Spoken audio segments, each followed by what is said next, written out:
Я вас всех приветствую. Лет 15 назад я первый раз сделал капитальный ремонт в своей старой квартире. И нанимал человека, который перепаивал мне севопаировские трубы. После этого случая я купил себе паяльник. Сейчас я про паяльник вам и расскажу. Почему я его купил? И стоит ли его покупать? Если вы собираетесь сделать капитальный ремонт, покупка паяльника обойдется вам дешевле, чем нанимать человека, который вам все это сделает. То есть это очень выгодное вложение, обыкновенный паяльник. Меня спросят, я не умею паять трубы, что мне делать? Я вам сейчас покажу. Паять паяльником очень просто. Самое главное условие, чтобы он у вас был достаточно нагрет, чтобы у вас горела зеленая лампочка. Берем паяльник, берем элементы, которые нам необходимо спаять.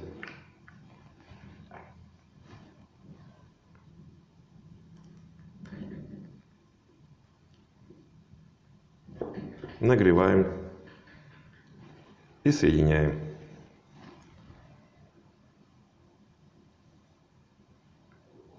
Это очень просто. Вам достаточно пойти в магазин, купить всевозможные переходники и пару труб. И поупражняться пару часов. И вы научитесь очень хорошо паять ППРовские трубы. А теперь подробно. Какой паяльник лучше всего покупать? Паяльник, в моем случае, видите все надписи. На каждом паяльнике они должны обязательно присутствовать. Такие же цифры должны быть в паспорте. Сверяйте обязательно. В моем случае 230 вольт, 50 герц, 650 ватт, 260 градусов нагрева.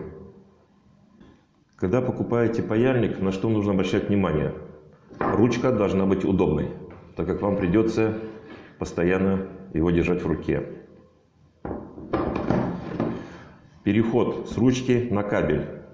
Должен быть небольшой переход, чтобы у вас кабель сразу не сломался. Удобная жесткая вилка. Обязательно с заземлением. Без нее никак.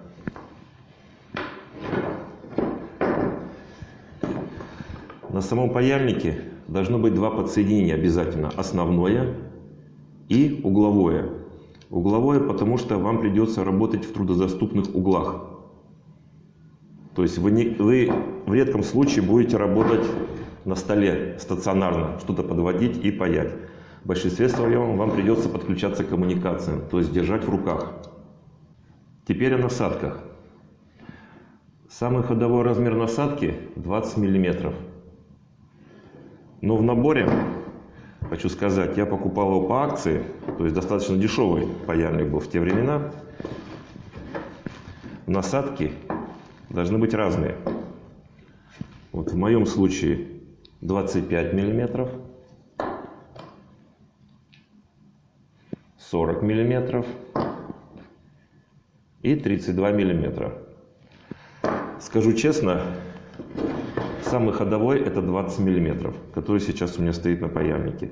Но иногда приходится пользоваться и другими диаметрами. Но это очень редко. Но они обязательно должны присутствовать. Ключ должен присутствовать обязательно, не теряйте его. Без него вы просто не подсоедините и не отсоедините насадки. То есть с помощью ключа насадки закрепляются на паяльнике. Как крепятся насадки? Обыкновенный болт с резьбой. Вторая насадка является гайкой. Все одевается. Надевается все и закручивается, затягивается.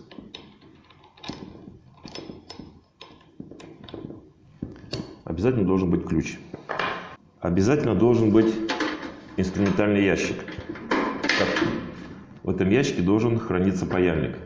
Ящик должен быть обязательно металлический. Здесь должны быть предусмотрены все крепления для всех агрегатов, для всех элементов. Обязательно. Ничто россыпью не должно валяться. Все должно закрепляться. Как вы видите, здесь одно крепление, крепление для насадок и так далее. И в заключение, когда покупаете паяльник, обязательно его осмотрите и спросите, какую дают гарантию. Ничего сложного в этом нет. Всех благодарю за внимание.